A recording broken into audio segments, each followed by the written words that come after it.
Hi there, folks. This is WP-Tonic. It's WP-Tonic Live. It's April the 30th, Saturday, April the 30th, 2016. We've been talking about security, folks, and now we're going in. Jonathan has been blabbing. John's been talking a lot of sense. And we're going to go into security even in more depth. So keep your seats warm, and we're going to delve into the core of making WordPress secure. So, John, we've been talking about, we've been warming up, but we've been blabbing about updating your plugins, updating your themes, keeping core updated. I don't like automatic updates. You're a bit more on the fence, maybe. And we've discussed, don't give everybody your admin login details if they're just going to do minor changes. So what's the next step? What are some of the other things you suggest that we need to do? Okay. So Jackie in the chat room is also telling us that you should have either SSH or FTP access to your site before updating anything, just in case something goes sideways. You can either disable a plugin or upload the previous version of a plugin, or whatever it is. You can make changes to your site without having to log into the WordPress backend. Totally agree. Got to have FTP or SSH access, before you start doing anything. Yeah, I totally agree, and thanks for that. But to clarify, I think we've got one of our joining, Kim. Kim's up. Yeah, you want to come in quickly? I know you're doing a show pretty soon yourself, but if you want to join us, you're most welcome. So what I would say about that, it's a great point, and thanks for that, but I would add to it, FTP is a really unsecure platform. It was started in the early days of the internet. Hello, Kim. Hi, guys. Yep. It's totally unsecure, folks. It's a bit like email. If you're in a Starbucks, I would not log in to your website if it's a money site or any site you really care about. I would not myself log in to FTP in Starbucks. If it's FTPS, that's a lot more secure. And and also you have the SSH, which is a little bit more difficult to set up. But FTPS, if you're using something on the Mac, like Transmit, most hosting providers will allow you to quickly set up with a FTPS connection. Would you agree with that, John? Yeah. In fact, like a lot of these managed WordPress hosts, they require you to log in using SFTP, which is basically, it's like this, the HTTPS version of that. So that makes it a little bit more secure. But I'm totally down with you in saying probably best not to, use your FTP program like in the middle of Starbucks, because people do lurk in those kind of public Wi-Fi situations. Well, and I won't go to my banking site. I don't go to my banking site in Starbucks. Do you, Kim? Absolutely not. Even with, I do run, however, a program called Viper VPN, which adds another layer of virtual private network security.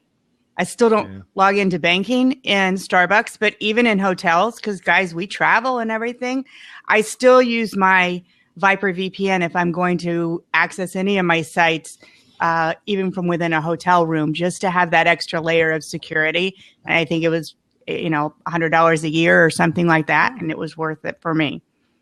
Yeah, what it is, folks. It's a virtual private network, and basically it stops people from what's the term, really, Kim? They can't snoop your IP address and that, can they?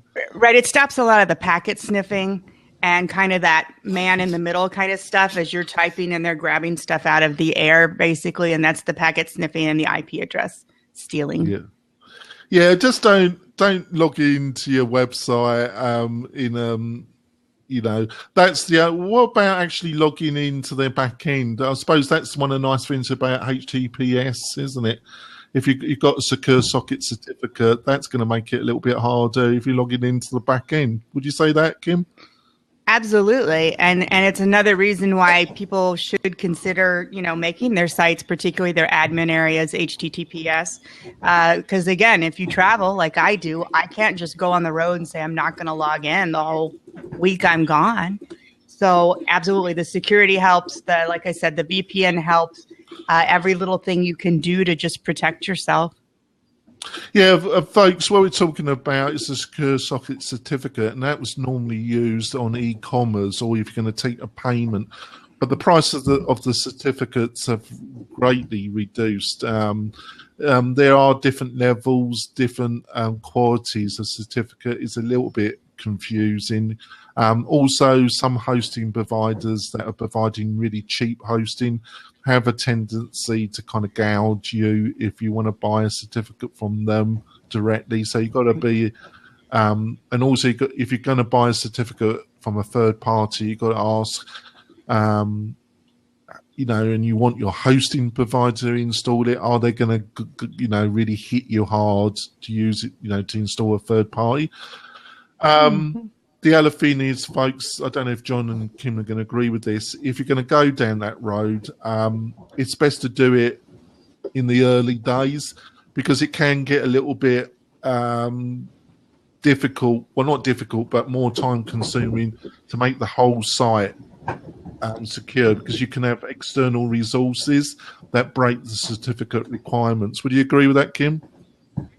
Absolutely. In fact, I had that happen on a site recently. And not only that, you've got to understand that if you've been indexed by Google, you now have to make sure that each of those is redirected, or all of a sudden you're going to have missing pages and Google doesn't like that. So if you already have a site and you want to go that route, you've got 100, 200 pages, you're going to have to really plan it out. So the best thing to do is do it right up front if you can. And then, the other thing to consider, like for me, I frankly have too many sites to be able to manage them all securely without, I have multiple domains on some of my hosts because I have some sites that are more hobby sites. So those I don't worry about as much because, you will be in a situation usually with a host where they'll only give you one IP address. Even though you may be able to have multiple domains, you only get one IP address, which means you can usually only have one of those. They'll only handle one of those as secure. So for every secure one, a lot of times you're going to have another hosting package. So yeah, that's something to consider too. That's a thing I want to ask John about. I'm not a great fan when I get a client from the maintenance and blah blah blah. I'm not a great fan when I log in and they've got multiple subfolders, multiple websites on one account, and they've got like 7 different websites running off one account in different subfolders. I kind of cringe about all that. What's your feelings about that? Well, definitely if you can. I mean, what you would want to do is, I understand why people do that. Have them all like running off of like subdomains. But if you can, it's probably better to get some sort of hosting package where everything gets its own IP and its own folder. That's just a better way to go. I agree with that. It's just not always feasible. No. For example, my main sites, are on VPSs. They're not on, shared hosting. They've got their own sites and everything. And then I'm frequently running a wildcard SSL because I do have subdomains for my membership areas as opposed to putting everybody in my main domain. But, if you have I have 10 fun sites, diet sites, cooking sites, things like that, it just would be financially ridiculous to try to get each one. It just wouldn't work for that. And I have to accept that with some of my students too. They're in the same situation. Yeah, it's a grey area, Kim. One of the things I would say though is that your experience IT professional and you understand WordPress really well, and you go to a lot of WordCamps and you're part of the WordPress community, so you understand a lot of this in quite a lot of detail. But I'm talking about the average business owner, and what happens, Kim, is some of these sites die and they forget the passwords. They don't maintain the core. They don't maintain any of the plugins in some of these minor sites. They get hacked and then they're in. Right. Yep, that's right. true. They're That's in. true. And everything starts to go pear-shaped, and it's just it can end up being a bit of a nightmare, which we charge a lot to clear up. And to be quite truthful, Kim, depends on what you're running. Yeah, I understand it. But a reseller, there's still some really good value reseller accounts that you can set up. And they're not going to cost you a lot, you know.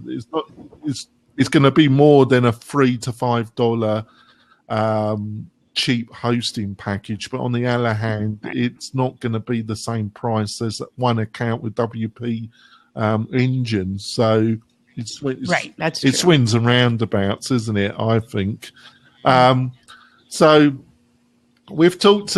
We went off, but it was a great topic, you know, because it's something forgotten, FTP and logging into stuff at Starbucks, because you know I think people can be, you know, they can keep all the plugins, the themes, the core, everything update, but somebody managed to get in because they were in Starbucks and they're uploading using an FTP and they've just been sniffed, haven't they, Kim? It absolutely can happen. You got to be really careful out there. And I have to jump because I have to launch a blab here in just a couple minutes. But thanks for having me on, guys. I'll see you next week. That'd be great. Yeah. Thanks, Kim. Let's see you later, Kim. Bye, John. All right. She popped in and she popped out. But she's got a good... Hey, Jonathan, here's just an idea. I think you should have Jackie jump in. Yeah, if you want to jump in, Jackie, please do. That'd be great. More the merrier. So if you want to come in, Jackie, hit the unlocked seat.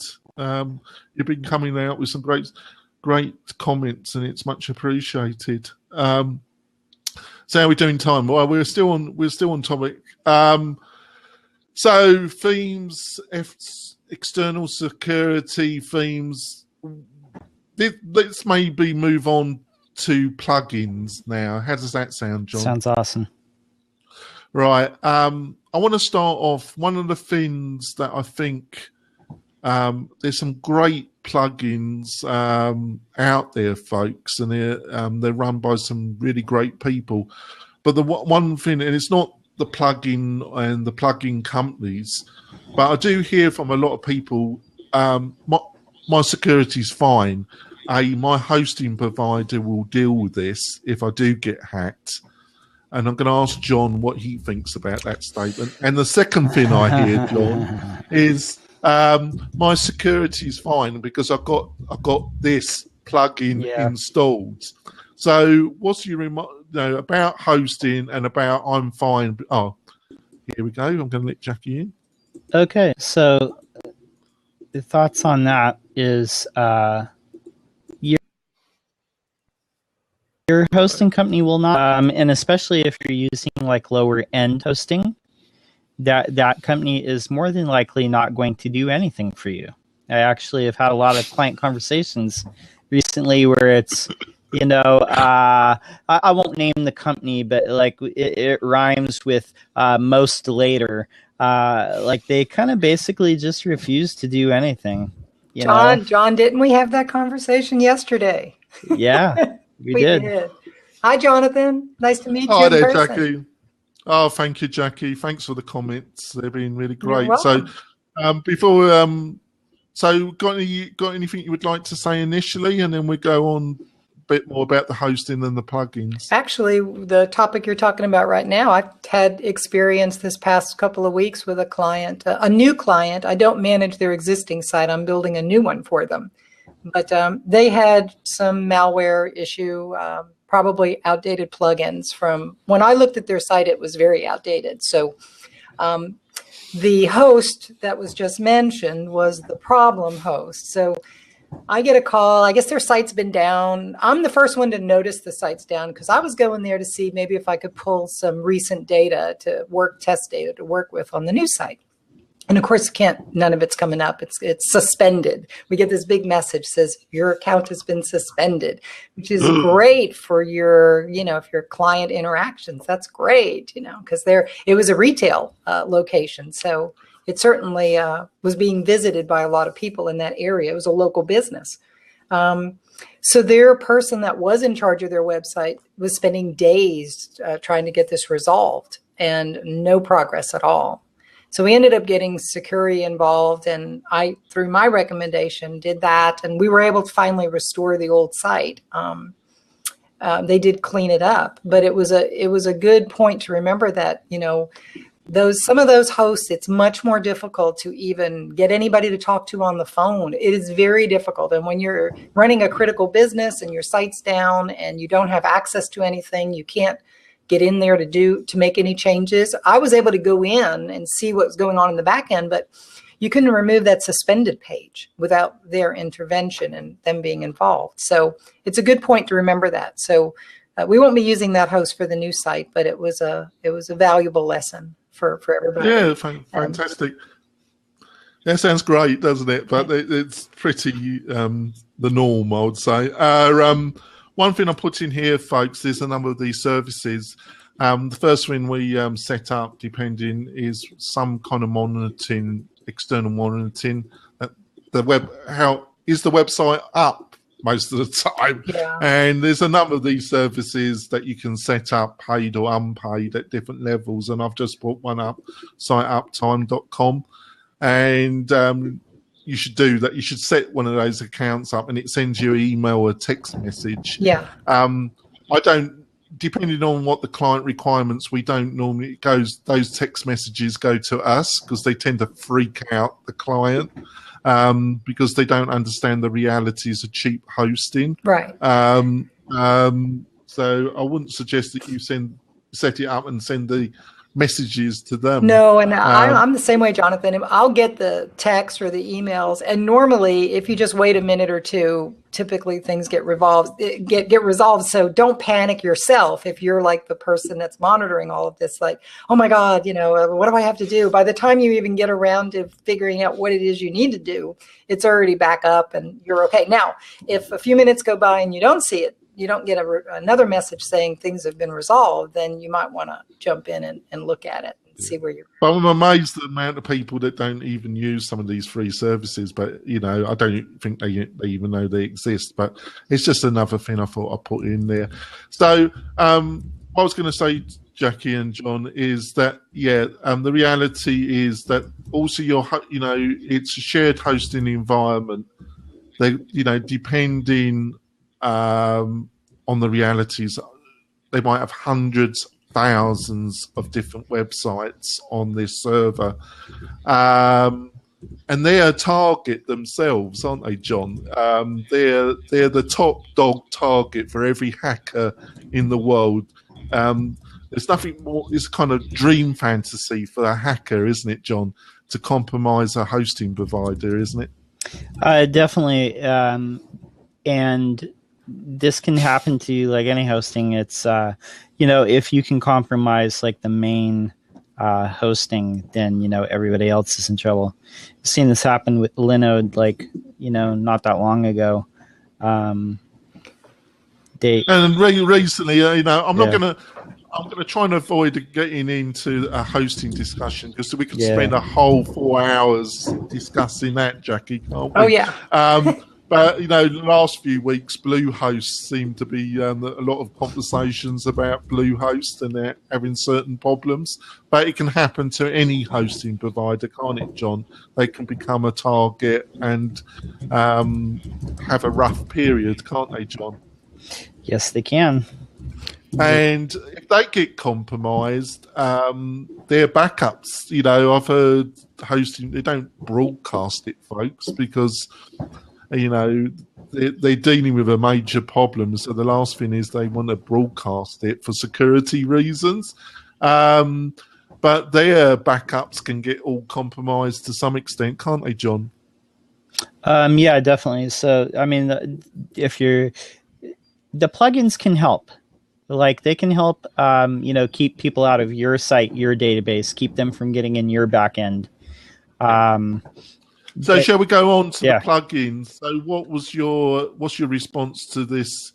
I've got a plugin, so I'm okay. What's your response to that statement? Well, it's one layer. It's not, I mean, like I said, it's one layer. It can help. I mean, it's going to slow like your attackers down. But I mean, if you have weak passwords, if you have hosting that is not, doing best practices, if there's like 10,000, bad sites like crammed into your server alongside you, then, that's definitely like those are places where attack vectors happen as well. So what do you think, Jackie? When you have a client saying, I'm okay because I've got a security WordPress plugin installed? That's not enough. I agree. It's not enough. I mean, some of the things we've already talked about, picking the right host is really important, especially in relation to, what the site is going to be doing. If it's like an e-commerce site, I would prefer to go with a managed host that I trust, and then I would layer that with additional backups and other things. I mean, I use managed WP. John and I were talking about this yesterday, is, to manage all the client sites. And now they've got the Orion and the backups that go with it. And I like that extra layer of having some additional backups because many sites I find, I'll get a client and go in and look at their existing site. They're not even doing a backup. They think they might be, but they're not. They're not. They haven't checked to see if their backups are actually working. There's one that I've looked at where months went by and they were getting an error every time they were trying to back it up because it was too large, and they just assumed everything was okay. But months had gone by and the site had not been backed up. So yeah, that's one layer of like limit login attempts. If you're using like SiteGround or one of the shared sites, that helps with at least people trying to get in. And you'd be amazed. Most clients, I don't share those, like they don't get those emails, but I get emails all the time of everybody from in Russia and what country trying to log into a little rinky dinky site and, over and over again. And I like bump it up and I make them wait like 168 hours or something before they can try again. And they'll consistently keep coming back these IP addresses keep coming back week after week trying to get into these sites. So that's one line of defense, but really strong passwords. These bolts are persistent. They are, but cleaning up your plugins is a big thing. The way that the repo is and the access and you have a lot of clients that are interested in managing their own site. So they see these plugins and say, oh, this one would be cool. Let me install that. Oh, this one would be great. Let me install that. And then they may never even use it, but it's still sitting there. So it's a really good idea to go through and prune those things out and see if you're really using them and get it down to a manageable number of ones that you trust. And if I look at a plugin, it hasn't been updated in 2 years in the repo, and I'm like, I don't really think this would be a good idea to be using this plugin. Yeah.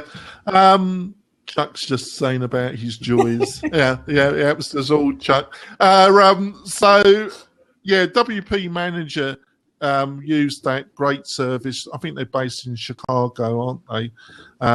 It's Managed WP is the one that I use. ManagedWP.com is the one that I use. And I like their new pricing that they've got with Orion because you can create different packages for different types of clients that you work with. Whereas before you had to kind of just pick your package and you would have to offer everything. So it's much better now. Going forward, I think it's going to be a great resource for me. Yeah. Great company, Jackie. I used to use them. I use these people now. I use CMS Commander, which is another reputable company. So I use their product. But it swings that they're both great companies. And if you've got a lot of websites, it's a good idea to use one of those. I totally agree with you, Jackie. So what I would say about basically thinking your hosting provider, I always think having multiple backup is real backup, and then actually utilizing one of those backups to do a full restore and periodically making sure that you do that. And you don't really want to do that on your live site. So that's another reason why you should have a staging site, because with our clients, every 3 months on the staging site, we do a full restore, and we make sure that we can restore in reality. So that's what we do. So your hosting provider's backup is great, but don't, you need other multiple backups. And one of the things I would say about backup, and I don't know if Jackie and John, you're going to agree with this, is we also basically when we do a scan and we check out the site, there's nothing wrong with the site, and we've sorted out the plugins, the themes. We actually do a physical download of the database and a physical download of all the files, and then we burn it onto CD-ROM and we put it somewhere safe.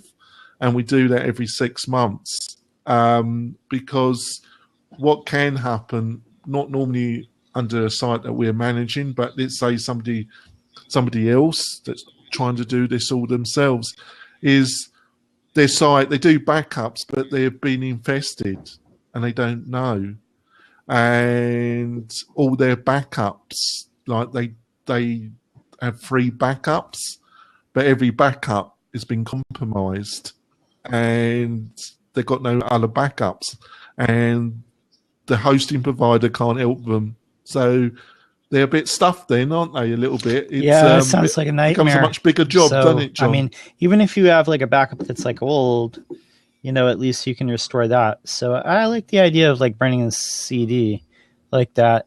Or even just getting it stored remotely somewhere and getting it off of the server that's going to be having the malware problem or whatever security issue it is, and sending it off. Like I think you mentioned, I use I have Updraft Plus. I like that backup because it works really well with large sites and large files because it breaks everything up in separate zip files. So that's worked out really good for me. I also use that when I'm developing locally, to just keep backing up my database every 4 hours. I think it's like the minimum, the soonest you can do it is like every 4 hours. But I do that while I'm working, just so that if something does go wrong, I can just roll back to a previous database backup. And because I don't know if you've ever tried, I use desktop server to develop, so I don't know if you've had a problem where it got messed up and you needed to restore your desktop server backup. It's a lot of hassle. So I was like, as when I spin up a new site, it's already got Updraft Plus loaded and ready, and it just is already configured to back up every 4 hours. So it just does it.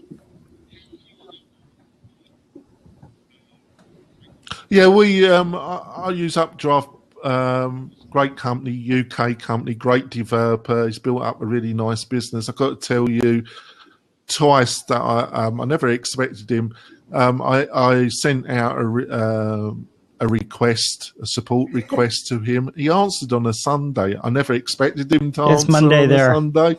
I never. It was Monday one of those there. emails There you go. need to answer on that. It was probably yeah. No, I think it was his Sunday actually, and he did come back, and he's a pretty decent guy. I forgot his name, but he's a cool guy. But I use multiple. I use this service. There's a number of them. I use Blog Vault as well with my clients. There's a number of other alternatives. And then also VaultPress, so Automatic's VaultPress, that's one, and that does backups. And then the Managed WP, I noticed they're going to offer real-time backups too, incremental real-time backups, which is great because that really reduces the load on the server from you doing, full backups all the time. Because some people don't know that, it's okay to just back up your database and then every week or so, depending on how often you update plugins and files, how often you want to then go do a full backup of everything. And then once you get the media loaded and you get a lot of images and things there, well, then it gets time consuming. And then picking when you're going to be doing those backups, so you're not doing them at a critical time during the day when you might have a lot of visitors on the site, is another thing thinking about. Yeah. So backup, folks, backup, we're talking about backup, different services. One of the great things with WordPress, folks, is you've got a lot of really great choices, and you've got a lot of managers and management companies, blah, blah, blah. So let's go on to the WordPress plugins. So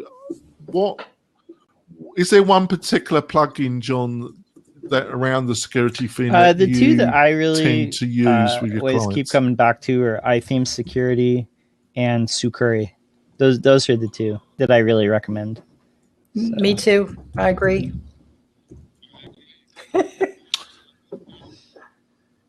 I agree. That's the two I put on.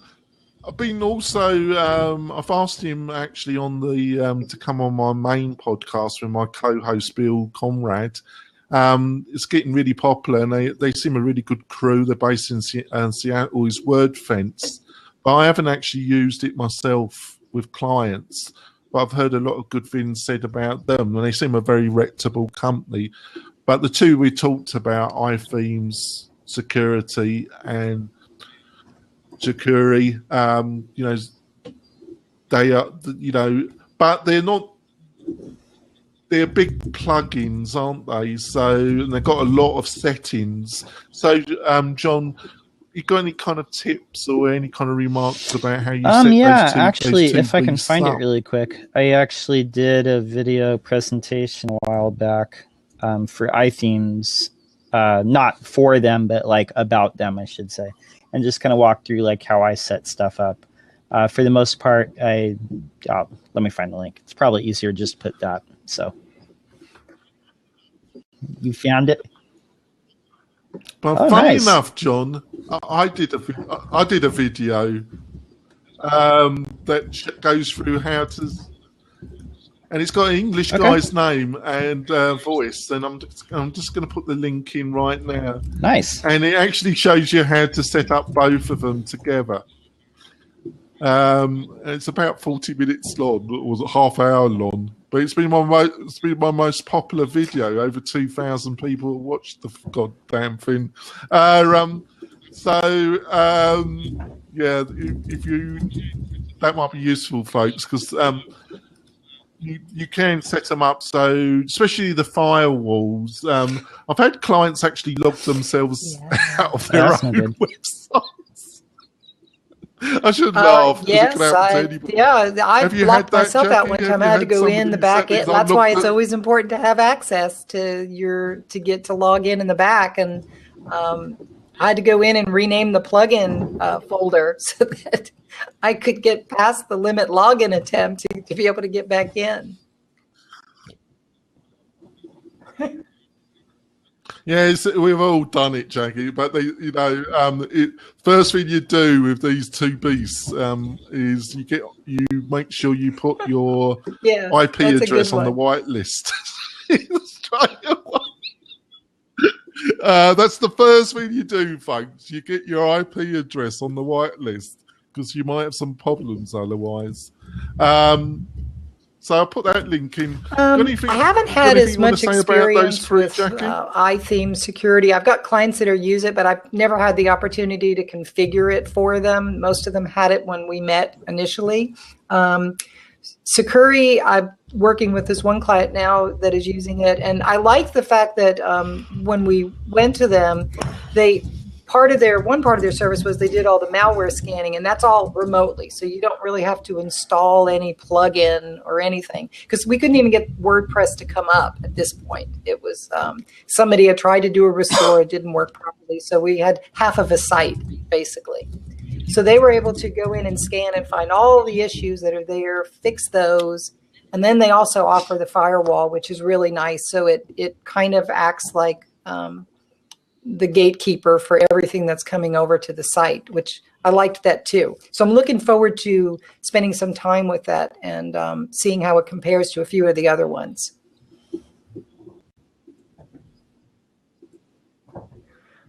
Yeah, they're both. I find I don't utilize the security. I think don't use the actual firewall myself. There is another one that I do use. It's called BB Pro, and it's from the I forgot his name. The developer's the guy that worked with CSS Tricks. I'm terrible, John, today. My mind's gone to mush, hasn't it? Can you help Chris out, John? Coyer. Who's the guy that runs CSS Tricks? Coyer. He's you know, when he wrote his great books on WordPress, he's co-writer. Let me look it up. Yeah, well, who was his co-writer? Well, his co-writer is okay, yeah, that makes sense. Here, actually, I've got the link here. It's Jeff Starr. Jeff Starr's a fantastic developer, and I'm trying to get him to come on WP-Tonic. I'm a bit of a fanboy, John. But he's a bit.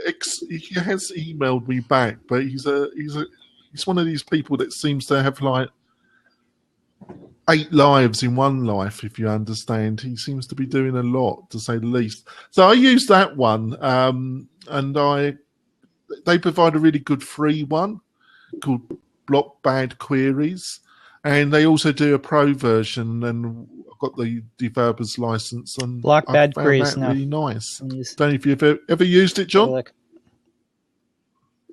No, have a look at that. They're yeah, he's a great guy, great developer.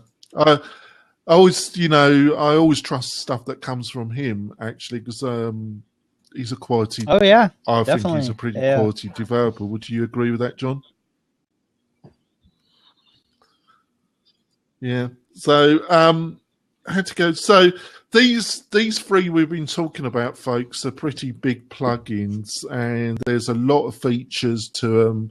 And you really got to understand how they come pre-set up, but there's also a lot of choices, and some you need to really configure them.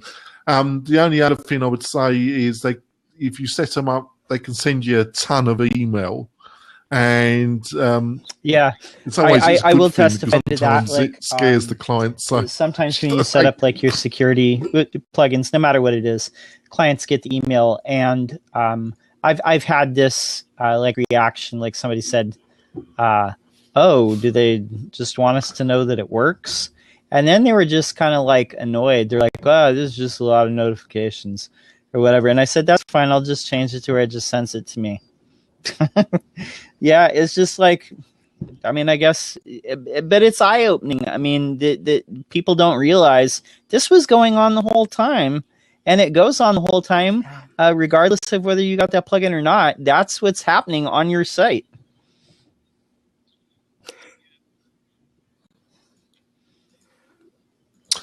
Yeah, that's true. The other thing to go on, because we could talk about those 3 plugins, but unless we were doing active screen sharing and we were showing some of the configuration, I think go and look at those 3 we talked about, folks, and I would recommend all of them, and educate yourself if you want to do that.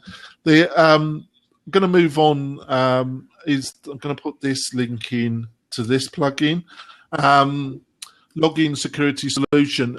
Basically, a lot of the attacks you're going to face are what are called brute force attacks, and the normal URL to the back of your WordPress is in the public domain, and what people tend not to understand is that there's not sometimes there is, depending on, but most of this is run by scripts.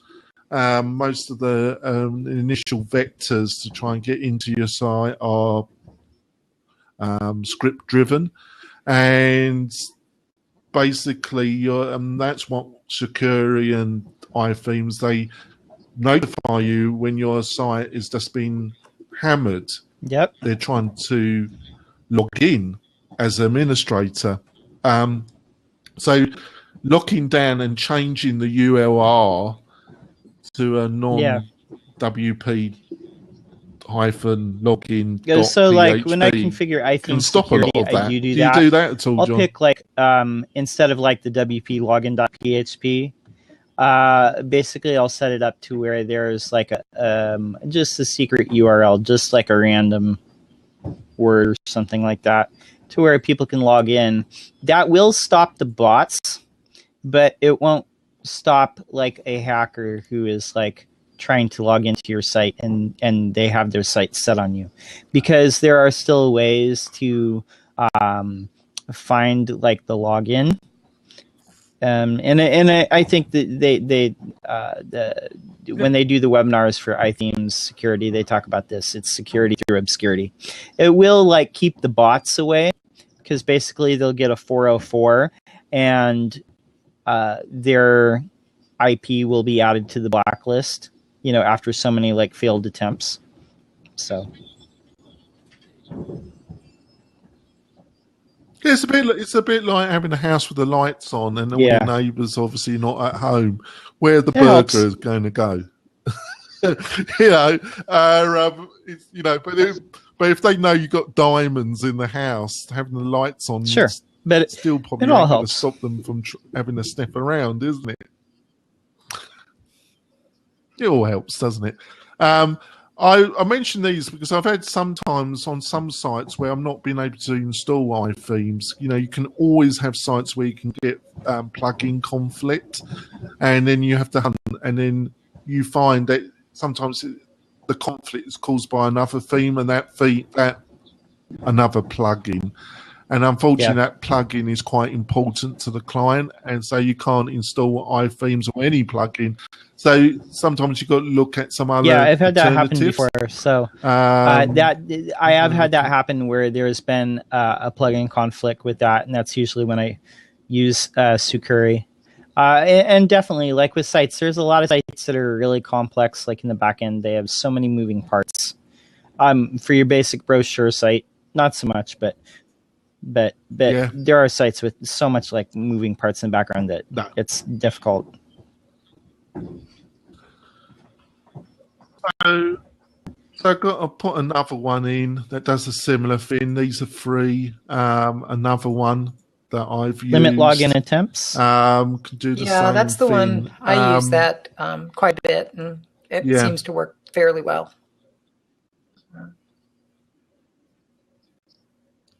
Now, I think the next thing up, spend another 15 minutes on this, and then maybe we'll ask if anybody's got if you've got any WordPress problems, want any advice, got any websites you want us to review. I think he bailed.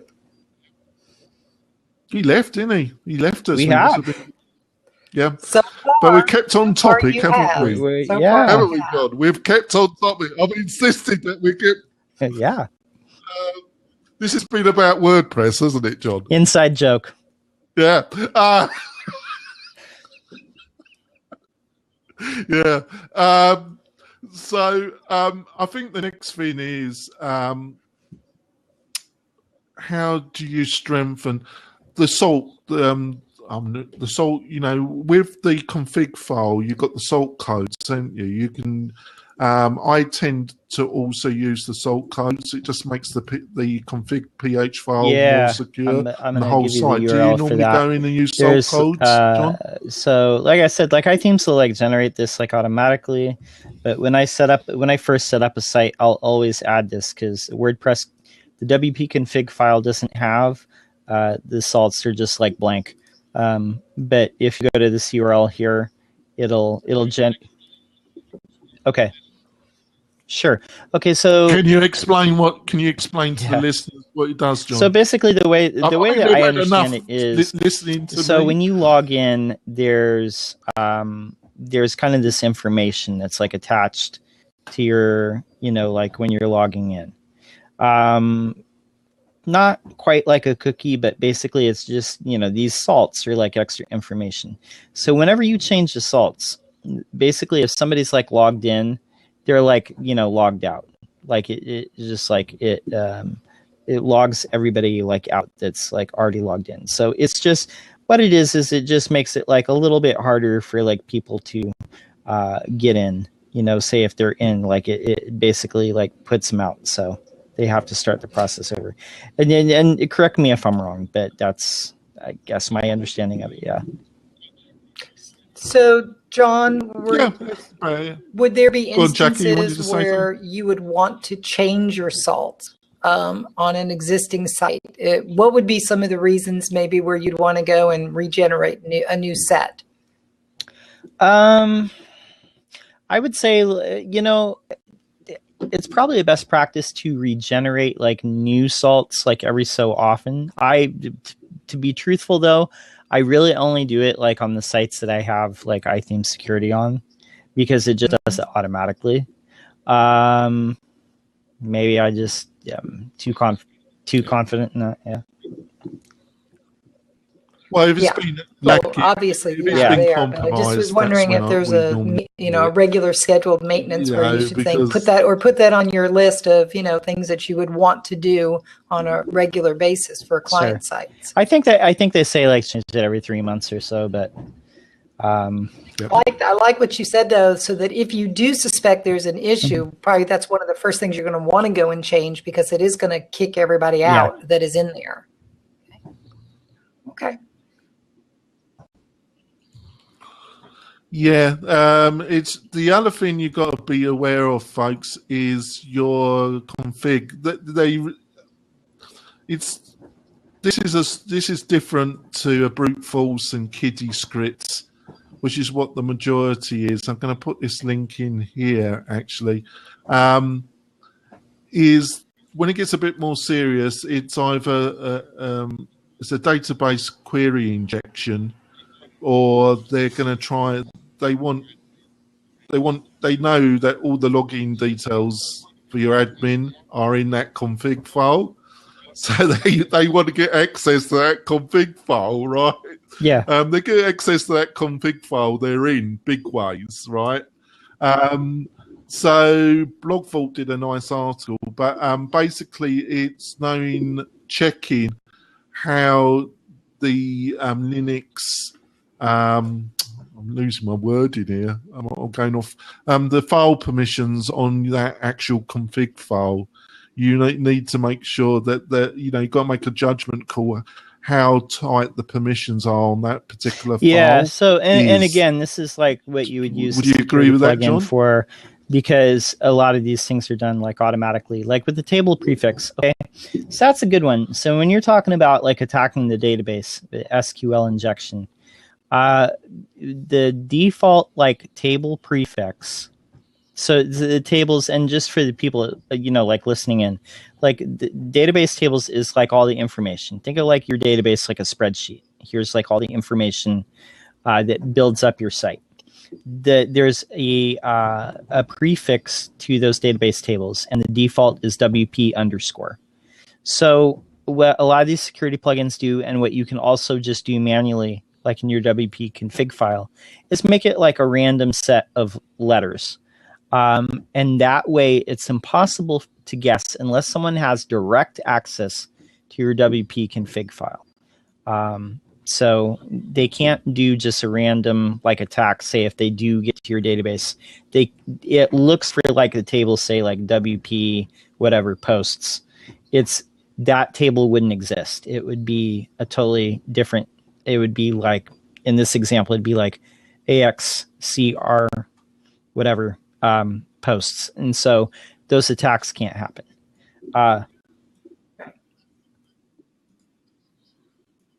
Yeah, I think that personally myself, I don't bother with that, because there's mixed, it's another grey area, John, and it's down to personal taste.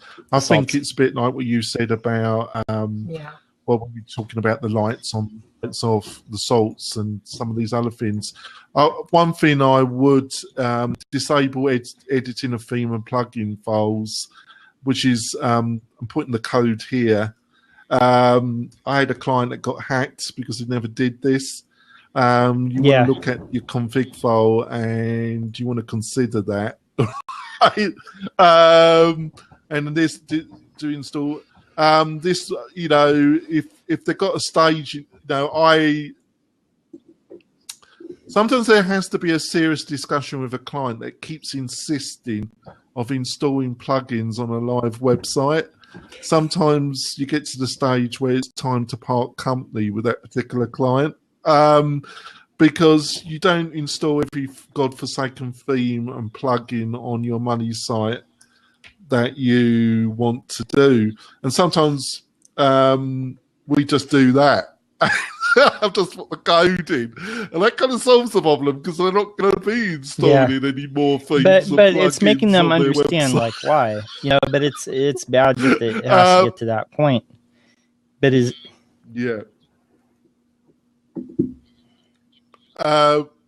sometimes you got to be a mother, really. You know, mum knows best. And if it causes a real bad argument, it might be time to say goodbye. You are a diplomat at heart, but I try and be diplomatic, don't I, John? No, you don't. You keep your emotions in check. Just for the sake of it, do I, John? Thank you. You could I do say appreciate that. I've had a rough couple of weeks, haven't I, John?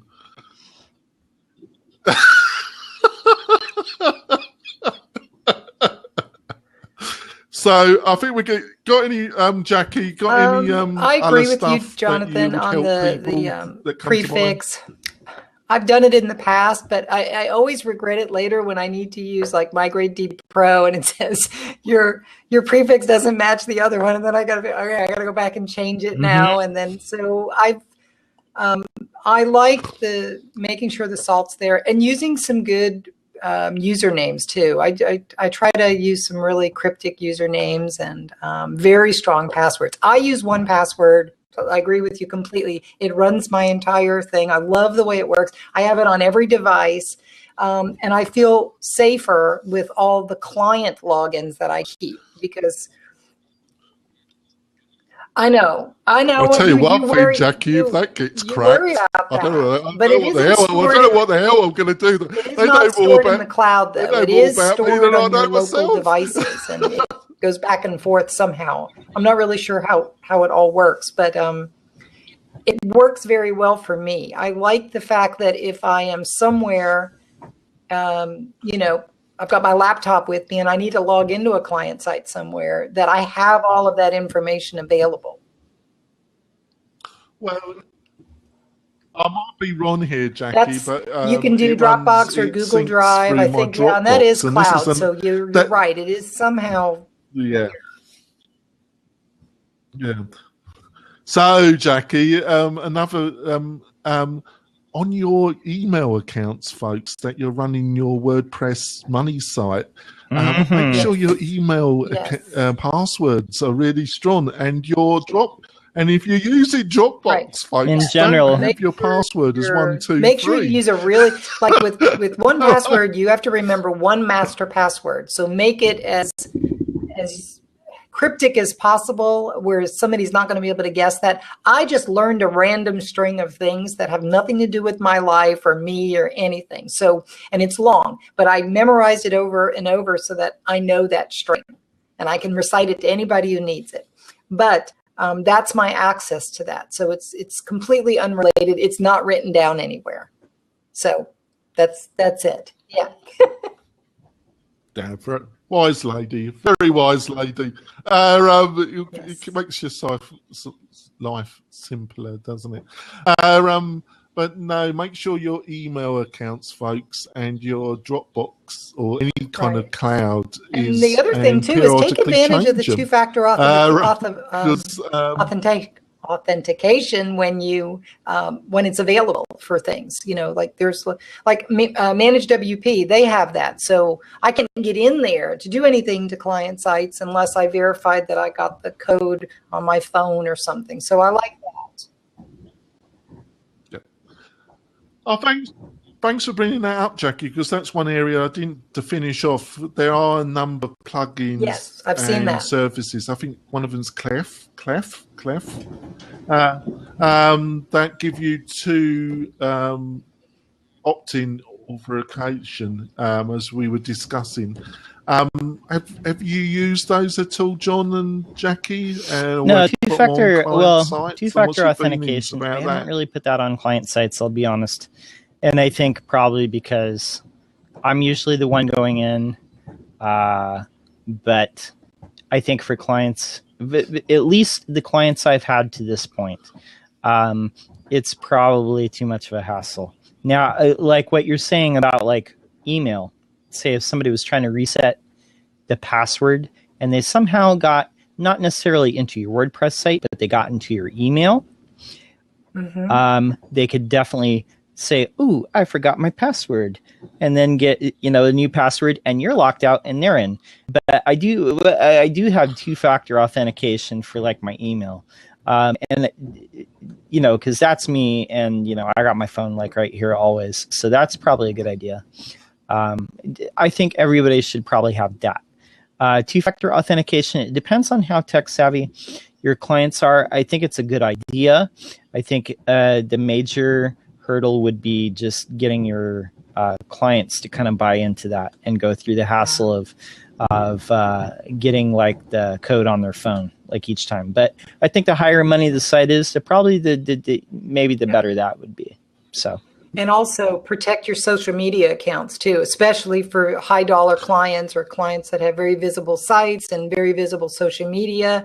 If somebody hacks in and takes over their account, a lot of times you hear these stories about people being held for ransom. They'll give you back access to your account if you pay them, so much money.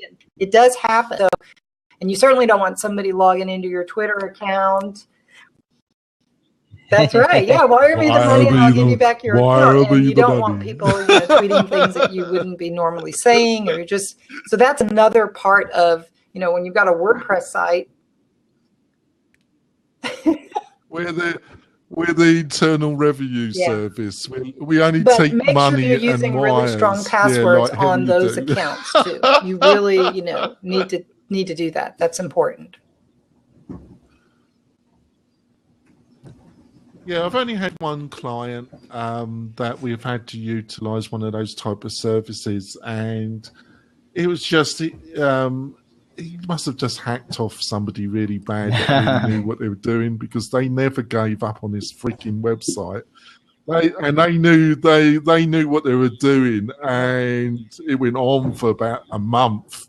Hardening, literally doing everything, and they still got in, and in the end we had to throw everything at it. But he must have really hacked off somebody that can really happen. bad in the WordPress community that really knew what because it's not always just financial. No, it's not always financial. Sometimes it's just to see if you can do it. But I will tell you, people with an axe to grind, there's hell hath no fury. Okay. So, Yeah, John, I think, do you think we've extensively good. covered this subject?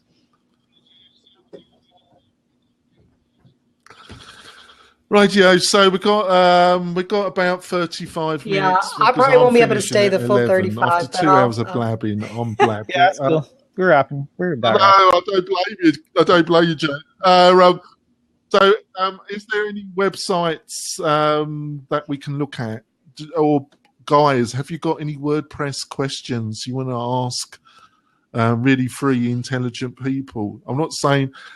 One thing I want to make clear, folks, unlike certain other people that will remain unmentioned, I am not going onto your website and like doing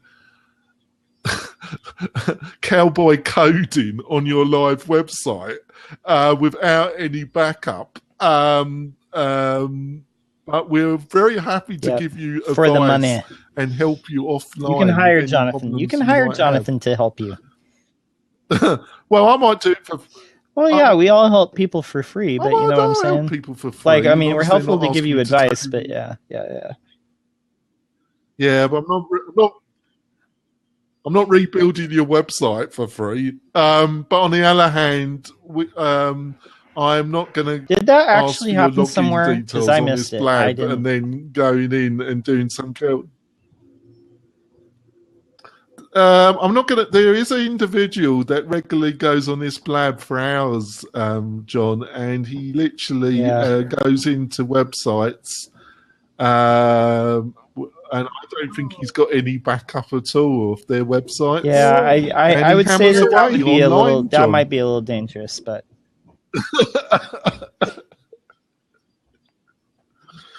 yeah, they just met him online, John. But they're giving him their admin passwords. Not happening here. Yeah. Oh, anyway, we got a question from the chat. Hi, Cam Official says, I am very young and have used WordPress in the past, but I have found coding experience useful rather than a put-together WordPress. What's your thought? And if I'm interpreting this right, it's saying it's more useful to learn to actually, kind of like write code than to just put something together, maybe something from ThemeForest. And I would say absolutely. It gives you learning to code. I mean, like 6 years ago, I didn't know any HTML at all. Like, couldn't do nothing. But I just started, putting together like simple stuff, and then, kind of increasingly, more complex. I'd read about something, try it out, I learned how to do responsive, parallax, all these different things. Then I found WordPress, couldn't really do a whole lot. And how I learned was just building themes from the ground up. And that's really how I learned. I guess I didn't jump into this by just buying themes and stuff. Actually, that was kind of my path, was just learning how to just do simple stuff and then increasingly more complex stuff as I went along. And I'm still, learning. I mean, I'm not elite or anything like that. I'm good enough. I mean, so, each day you just learn a little bit more, and that's how you go. So there's definitely a lot of value in that. Hi Cam. So I would definitely just.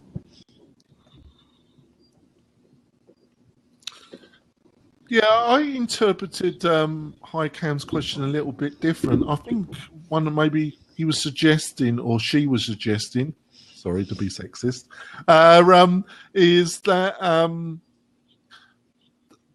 and I got interpreted, they were asking, should I try and build sites without the complexity of a content management system like WordPress? So build things in just pure CSS and HTML and learn my CSS and that, and then maybe look at WordPress. That's how I interpreted the question, John, but I might be totally wrong. And it's spot on. I've got something right today. And that's a really difficult one, because that really is a difficult one, because I can see where you're coming from. But on the other hand, yeah, it really is, because most sites is become the dominant force on the web, WordPress. Of the content, I haven't got really any experience in Drupal. I've got, apart from administrating, having the misfortune to actually administrate a Drupal site. I've got a tiny little bit of Drupal knowledge, and I got a fair bit of Expression Engine, because that was my poison of choice before I really saw the light and converted to WordPress.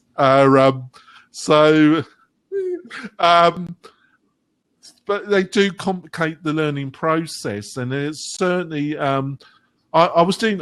It's a little bit off topic, but it's linked. I was dealing with a client who runs a major CPA company, and we managed 4 of their websites.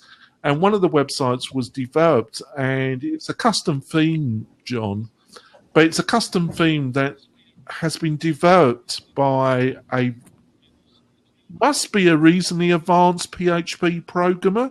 Yeah, that's common pretty problem. obvious they knew nothing about WordPress, right? And this monstrosity of a theme, it's literally been coded and it breaks every quality or thing that you should do with WordPress. Every quality, every recommendation that you should do something from top to bottom. I'm gonna say two things here. I'm gonna back up to the original thing, like what you were saying about HiCam's question. I think there's a great value in learning the basics, like learning how to build a site just in HTML, CSS, and maybe a little bit of JavaScript. And I'll tell you why, is because if you look at the history of the web, everything keeps evolving. WordPress is dominant right now. It might not be dominant in 5-10 years. There will probably be something new, because you look, everything evolves. Flash was dominant at one point, and now it's not. And flat files were dominant at one point. You see a lot of people learning, building sites in React and Angular and stuff like that. And it just will pay off to just know the basics, like what a good site looks like, in finished HTML and CSS. So if you have that, you can apply that to like whatever framework or language that you end up building a site in. Okay, so the other thing that you were talking about is like PHP, straight like pure PHP developers, people who are used to like building sites for the last like 15 years in PHP coming to WordPress. WordPress, as well as all these other ones like Drupal, Joomla, Expression Engine, use PHP, but they each have like functions and kind of things that are built into their core that are unique to those frameworks. So I can really see how that would throw people off if they kind of, hey, it's like PHP, which is true, but whatever framework you're working in, you have to learn like what functions do what in each particular framework. So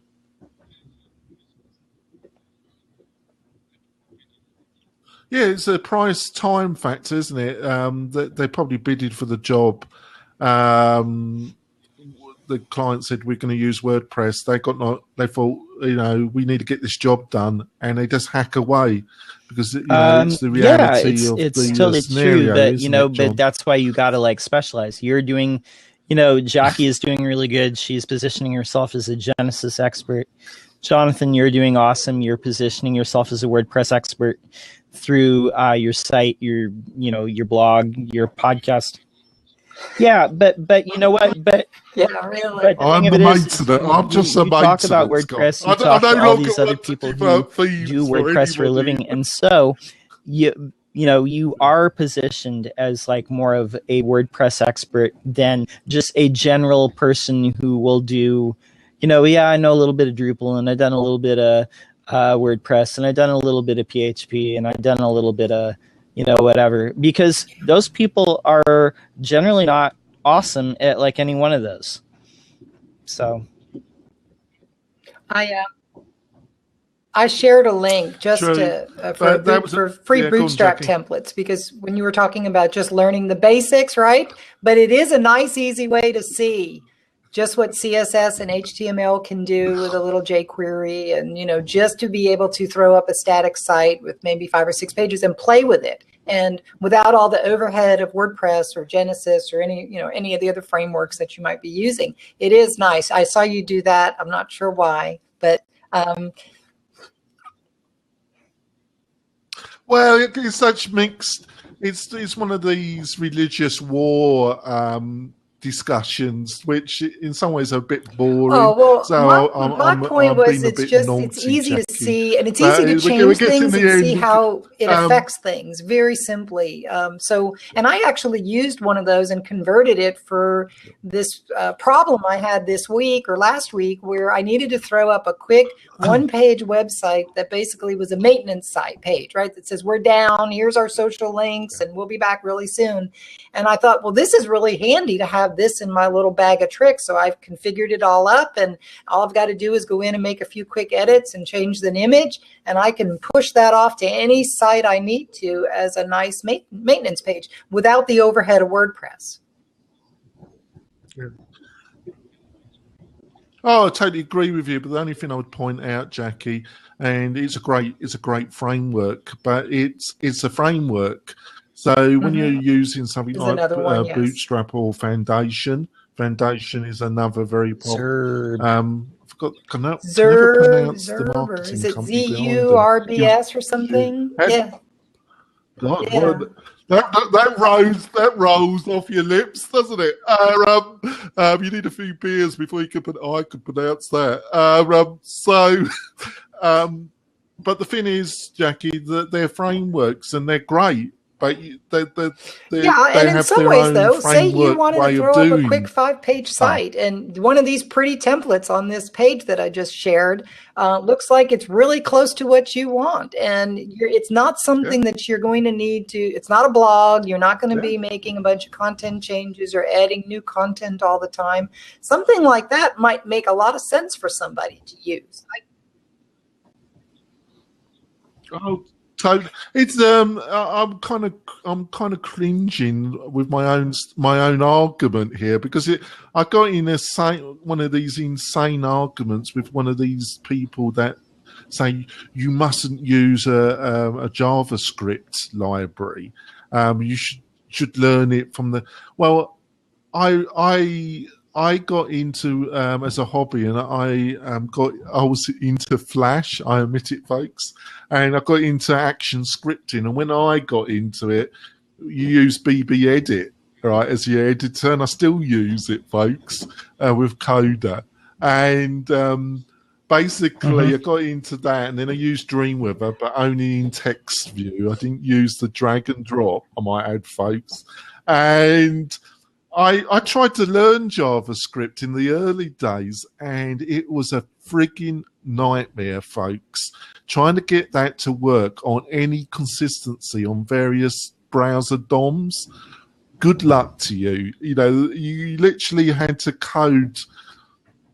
I had one of those big rocks, those red books, and it must have been bigger than me, literally bigger than my head, and plowed through that and I got to the stage and I thought this is a nightmare, and JavaScript was dying, folks, because you just couldn't get it to consistently work on different browser DOMs, or if you could, the cost.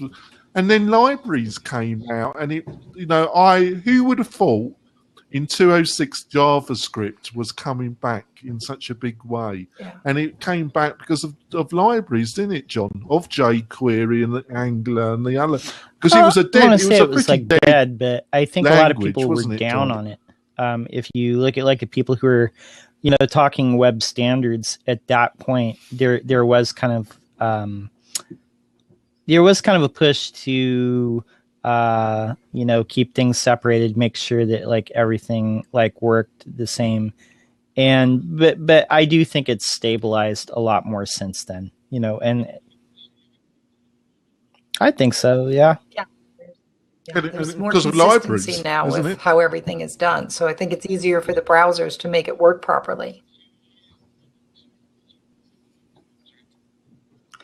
So I'm in two minds with my own argument, Jackie, because fundamentally, I would never consider trying to learn JavaScript. What might be fun is to take one of these templates and then just shut the jQuery off and see what you get, and then learn how to get something to work nicely out of it, because it gives you some really nice CSS, and of course, some of that CSS is dependent on the jQuery that's available, but it's a great way to learn. And I agree with you. If you want to learn just HTML and CSS, that's a great way to get started. If you don't need a database, that'd be something I would do. And that's what I did for me because I'm an old DOS coder. So, I was doing stuff long before there was ever even the internet. So a lot of this newer stuff was, similar in some ways to code, especially structured code, but over time, you have to stay up to date with everything. So you want to learn CSS and HTML, you got to break it down. I'm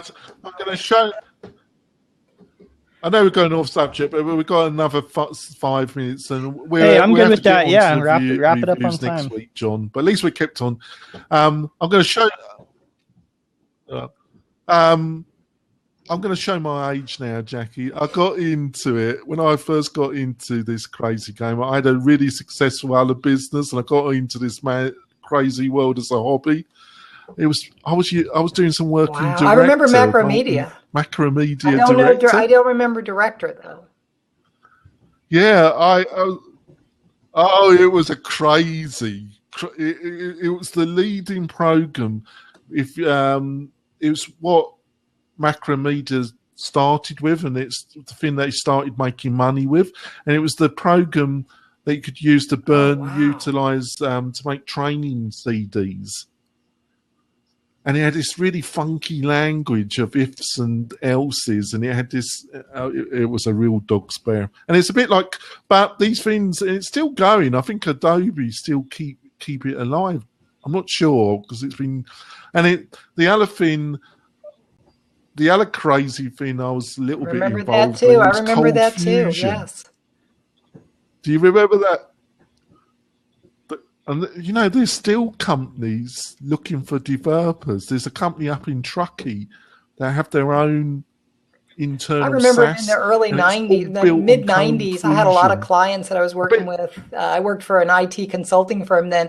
They were looking for Power Builder developers, and it was just that was really in demand at the time. I haven't heard that one.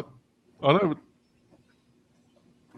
My most sorriest days, folks, was I took on a job for extra money, and it was in Visual Basic, and I ended up trying to build something in Visual Basic. That was a sorry period in my life, folks. But that was one of the most popular languages it's ever been.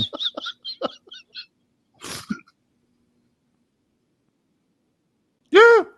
I just, form builders and building interfaces, and they were the most clunkiest bit of rubbish I've ever. All right, guys, I'm going to let y'all wrap up. Yeah, let's wrap it.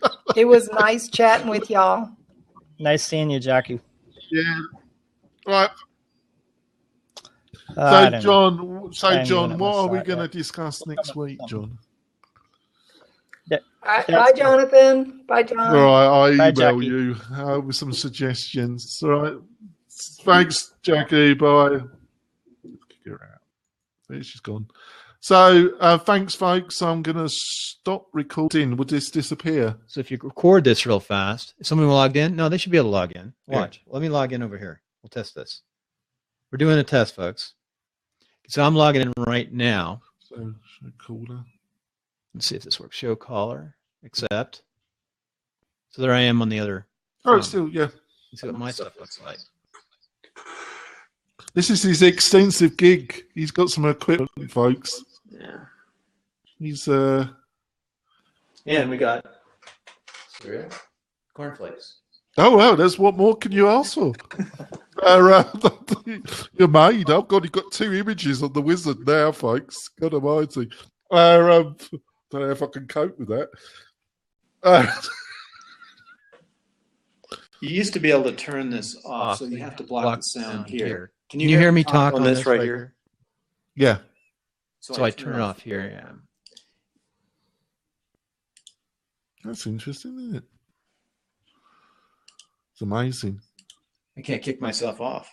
And it actually worked this morning, actually, Bill. What's that? We didn't, most of these blabs, most of the ones I've been involved with during the week have been total failures. The whole system's semi-collapsed. Yeah, it looked like it worked pretty well today. I saw a little bit of problem on Ask the Podcast Coach this morning, which you were on at the end, and I saw a little bit of problem over on... No, there was 2 I was watching yesterday when I was working, and they had terrible echoes, and they couldn't log in, or they couldn't finish the thing. Most of that's just people having too many windows open, the wrong windows open. I think, well, I've had a lot, but it's been fine. It's just, we talked a lot about security, that's for sure. We literally covered almost everything. Shut this up. So if you want it, you turn off this, you leave this open so you could go back into it if you need to. Healthcare. So you open that back up like that. You can drop it anytime. Then you go. What you could do is you could talk about it. You could set it up separately like this. So let's say you have a site. Let's see something. If you had a site going right now. Yeah. Let's say just for simplicity, we want to look at my notes, I think. Okay, we want to look, let's say I just put something up. Here, you go back and forth. You'd say, let's see. You'd copy this link and you just keep it copied. Copy. So here's how I think you do a show. From the outside looking, and you think about something to watch. You'll paste, and then, oops, I didn't want to do that. I'm going to paste over here. Paste. In the drop, boom. Drop into the link, do you? We'll show in the recording audio. Okay. Let's see what's going on. There it goes. So you pop that into drop the link. So let's say we're talking about this, and then we'd probably want to go off of it and then come back to the audience and then maybe talk to the person and then get ready to bring up the next site, which you'd have other windows open, of course. Got, let's say we want to talk about Podcaster's Home. Okay, now we'll go and talk about Podcaster's Home. So all I do here without touching anything, without changing anything, I just change up. I just go into here. So you got your I've saved the link. I've saved the YouTube link, so I'm not having to recut anything. I'm just going back and forth like this. So let's say, okay, then we're done with that. So basically, you've got the Google Hangout going. You got the live, and you're putting the live video YouTube link into drop the link here. Right, the outcomes. But I've been quite impressed with the time lag. It's not been terrible, is it? Okay, let's try it right now. Okay, so go back to your 1, 2, 3, 4, 5, 3.5. Yeah, go back to your site that you're building. I should see. I just did it 1, 2, 3, 4. But see, the fastest way to do it is not like that. The fastest way, I think, is in between your sites, is just to go down like this, is to knock off the link, is to go ahead and shut it down. So how are you getting on with the Podcaster Home? Have you done any more? No, I'm going to take this. I'll show folks what it does. I'm going to take this, and it didn't open up. I'm going to take this, and I'm going to put that in all my 20 websites. Somewhere on there, maybe not like that, but someplace to go and do this. You'll see this pop up a second. It's just, and then so still have to learn Rain. It's true that website we talked about, there's a lot of discussion. That was only a $12 million website when reviewed. That CGI website for the 12 million is still a lot of money. Yeah, it's true, isn't it? Wish I had a bit of that. It's the server capacity probably had a lot to do with it too. Yeah, it's all the back end, the code. When you're getting that volume of people logging in, it's a total different world. The quality of the codes, how it reacts to so much to stress. Basically, that's when code quality and the kind of the servers and everything else, that's when you find problems, Bill. So let's say we're going to go and talk about something else. Let's say, let me shut this down. So the best way to do this would be like this. Oh, when you got them in actual stack. You throw it away there. Yeah. And then you say, now let's go and talk about Amazon. So we're going to talk about Amazon. So you would just click it over here, and all you do here, since it's already saved, I can even do this faster, I think. So what do you think about Amazon? Okay, let's look at Amazon. And then you pop it up like this, I think. It only takes 2 seconds. That's great. So it's 2 seconds. Now we're done talking about Amazon. Let's get out of here. You close it up. You need to do that. And now let's talk about if this, then that. I was working on that this morning.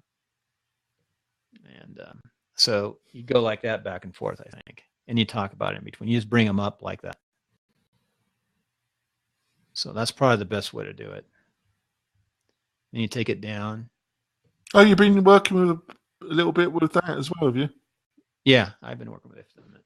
Trying it with Skype, making some rules. Not Skype, but within Twitter, making some rules. All right. So I'm just playing. It's a good connect. I mean, it's getting better all the time. Well, I'm going to go off. I am too. I'll see you in a bit. Yeah.